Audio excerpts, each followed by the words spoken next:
Circuler à vélo, c'est pratique mais pas sans risque. Alors qu'une cycliste a été accidentellement tuée ce matin à Grenoble, c'était aussi l'inauguration de la chrono-vélo entre Pont-de-Claix, Chirolles et Grenoble. Même si on parle beaucoup d'un autre virus, il ne faudrait pas oublier le VIH. Le site d'action, c'est vendredi, samedi et dimanche. On fera le point avec la vice-présidente du Corévi Arc-Alpin. Et puis quelques grammes de douceur dans ce monde de brut. Bienvenue dans la boîte à mignonnerie, une boutique grenobloise de seconde main pour habiller vos petits bouts de chou de façon éco-responsable. Bonsoir à tous, bienvenue dans ce JT du jeudi 25 mars 2021, toutes les heures à partir de 18h, l'essentiel de l'actualité du Grand Grenoble.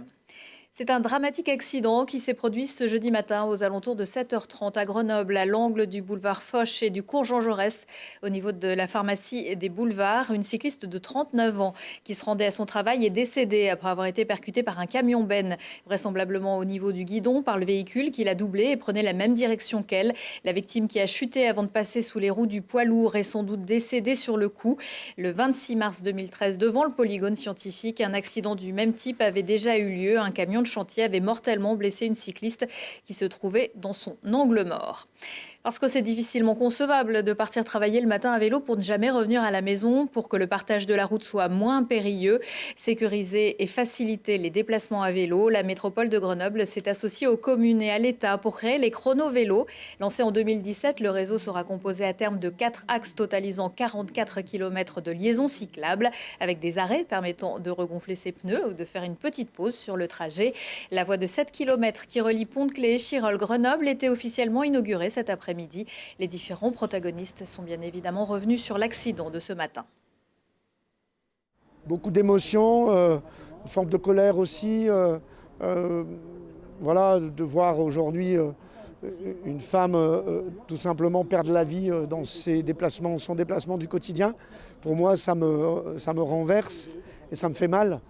Donc cela doit nous amener à être encore plus ambitieux demain pour assurer cette sécurité. Je pense à sa famille, évidemment, et je suis évidemment moi aussi un père de famille.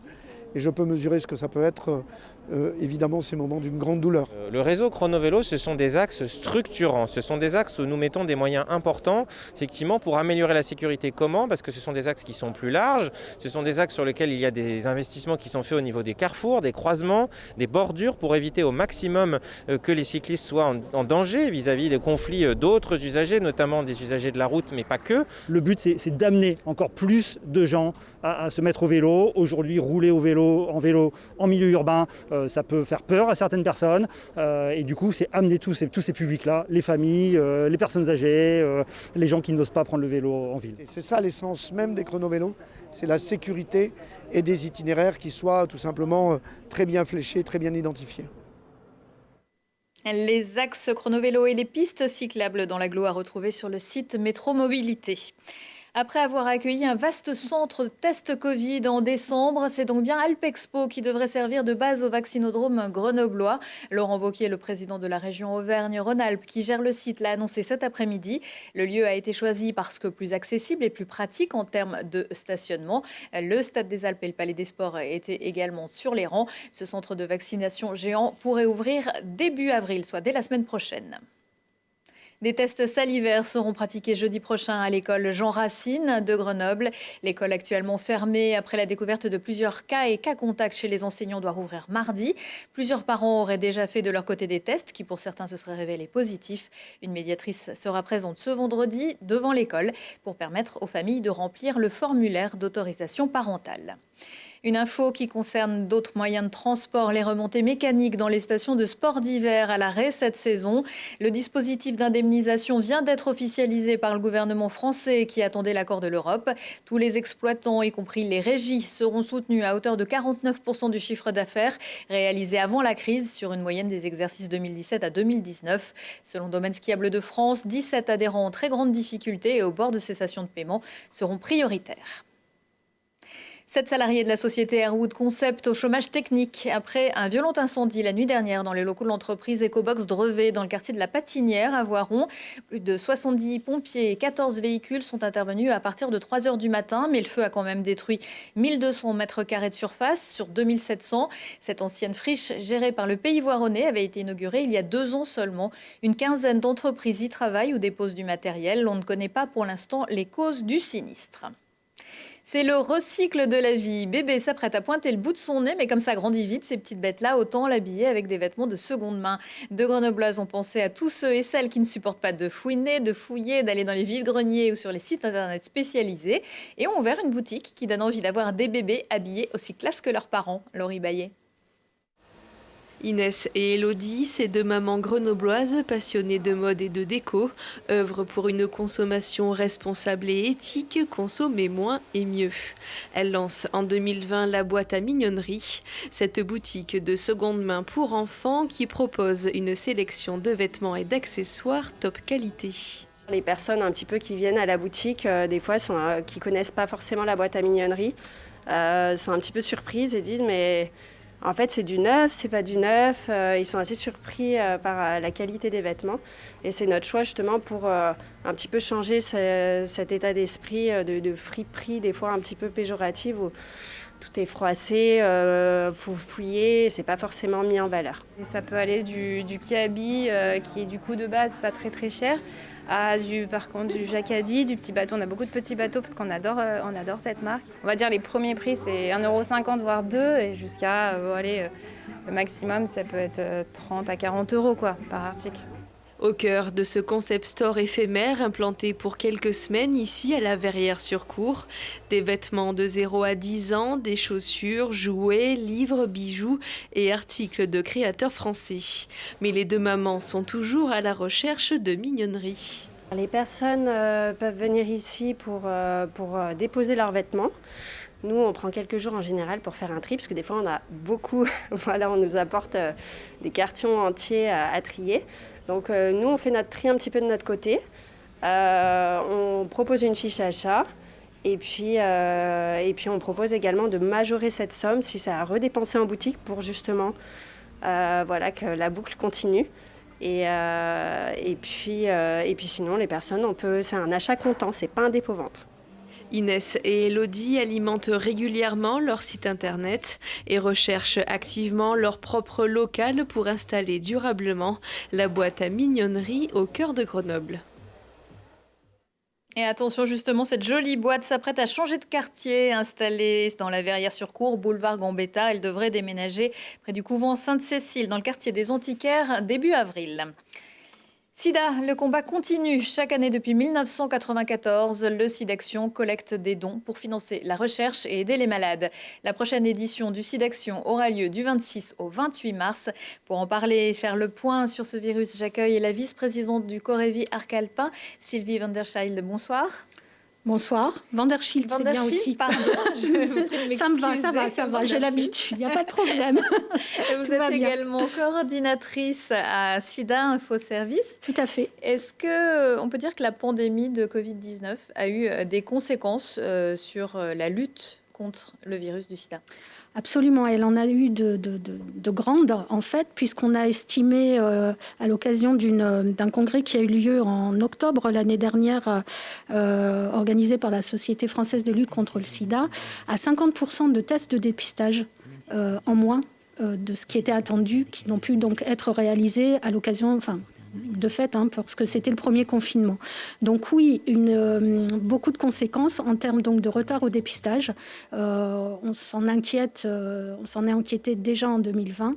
Et qui dit retard au dépistage ou pas de dépistage du tout, ça veut dire risque de reprise de l'épidémie VIH. Donc une épidémie peut en cacher une autre et la Covid peut cacher la reprise du VIH. Donc on est vraiment sur toujours encore plus maintenant en termes de communication à inciter au dépistage et puis aussi à dire et redire que se faire dépister, c'est avoir accès à un traitement. Avoir accès à un traitement, c'est être en bonne santé, c'est ne plus contaminer Et ça, c'est hyper important parce que c'est encore un message qu'on doit faire passer. C'est qu'une personne qui est sous traitement, qui ne contamine plus son ou sa partenaire ou ses partenaires.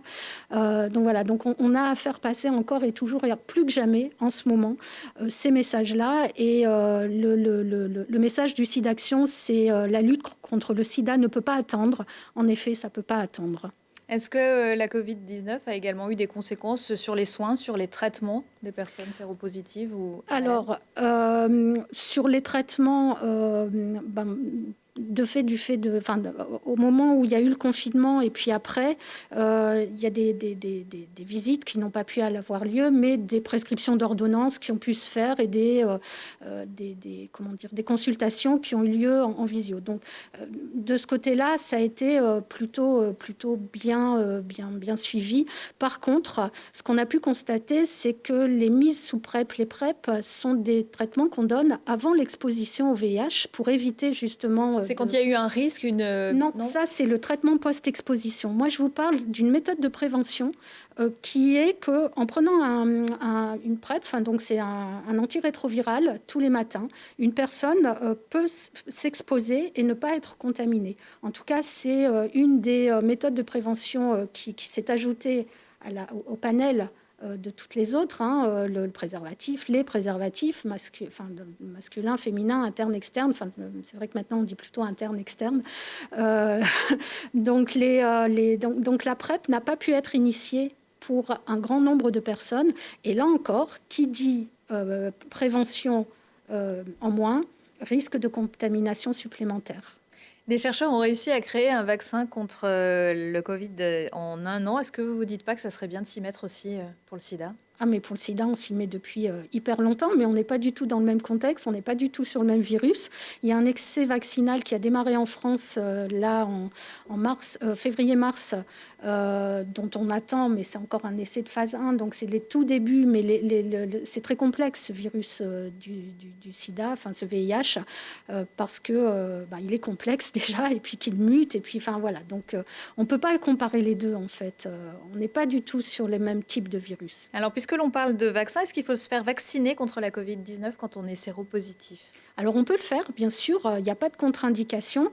Et c'est vrai que les personnes vivant avec le VIH se posent beaucoup de questions autour de cette vaccination qui est très attendue, en fait. C'est pourquoi des questions, comme par exemple, est-ce que moi, en tant que personne séropositive, je peux me faire vacciner ? Est-ce que j'ai le droit de me faire vacciner ? Est-ce que j'ai le droit ? Est-ce que je suis prioritaire ? Est-ce que, en prenant mon traitement, quels seront les effets ? Est-ce qu'il y en aura ? Il y a pas mal de questions que les personnes vivant avec le VIH se posent. Et pour y répondre, le professeur Epaulard, toujours lui, infectiologue au CHU. Alors là, en plus, il combine ses deux passions, si j'ose dire. Il donnera un webinar vendredi de 12h30 à 13h30 et le lien, c'est sur www.alpesansida.fr. Alors justement, puisqu'on parle des Alpes sans sida, vous avez lancé il y a 2 ans un mouvement, je ne sais pas comment, en tout cas un engagement, une volonté vers des Alpes sans sida en 2030. Aujourd'hui, on en est où ? Alors, 2030, la vision, c'est zéro sida, zéro contamination. Voilà, on est vraiment... Et tout le monde sous traitement. Bref, c'est la vision qu'on a à l'aune de 2030.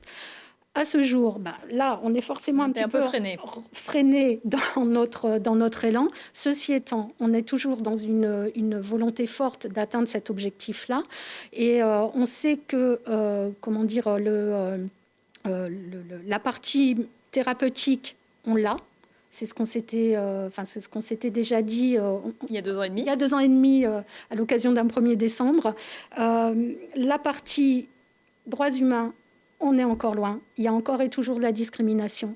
Et qui dit discrimination dit forcément potentiellement plus de possibilités, plus de risques à contracter le virus. Donc on a encore un grand travail à faire autour des discriminations, de l'homophobie, la sérophobie, d'être dans quelque chose de beaucoup plus inclusif. Mais on ne désespère pas. En fait, on y croit. On y croit.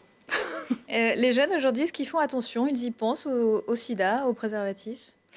Alors, les jeunes y pensent, mais en même temps, je ne sais pas si vous avez vu les résultats d'un sondage qui est paru en début de semaine, qui indiquait que 24% des jeunes pensaient qu'il était possible de contracter le virus du VIH en s'embrassant par un baiser. C'est beaucoup. Et ça montre encore le travail qu'on a, nous, à faire pour indiquer les modes de transmission. Le baiser n'est pas un mode de transmission. Donc les jeunes, voilà, il y a encore une grande méconnaissance et encore beaucoup de jobs, beaucoup de travail à faire pour nous. Bon, on vous reverra alors. Merci. Oh oui. Merci beaucoup. On rappelle que le site d'action, c'est à partir de demain vendredi et tout le week-end pour vos dons. Est-ce que je peux me permettre, puisque je suis à l'antenne, non, il n'y a pas de problème, c'est par rapport au site d'action, juste préciser que vendredi et samedi, l'association Tempo, qui est une association qui œuvre pour les personnes vivant avec le VIH et ou une hépatite, sera présente place Félix Poulas, c'est à côté de la FNAC. Je vois que vous passez les images. Fait un reportage sur un atelier cuisine à Tempo. Ils seront présents et Parfait. donc avec beaucoup d'attentes pour nous de vous y voir. Je suis aussi la présidente de Tempo, c'est pour ça que j'en profite. Mais vous avez bien fait. Allez, deux petits mots de patinage artistique pour terminer. Une bonne chose de faite cet après-midi pour le patineur grenoblois Kevin Emos qui se qualifie pour le programme libre des championnats du monde à Stockholm. Il a préféré assurer une 9e place avec un programme court allégé, sans faute, si ce n'est un petit défaut de réception sur un saut, nous dit notre spécialiste Lucille Dailly. Il tentera de conserver sa place dans le top 10 mondial et pourquoi pas mieux. C'est ce samedi à 11h. Merci de nous avoir suivis. Le prochain rendez-vous avec l'actu, c'est dans 1 heure et en replay sur télégrenoble.net. Excellente soirée à tous.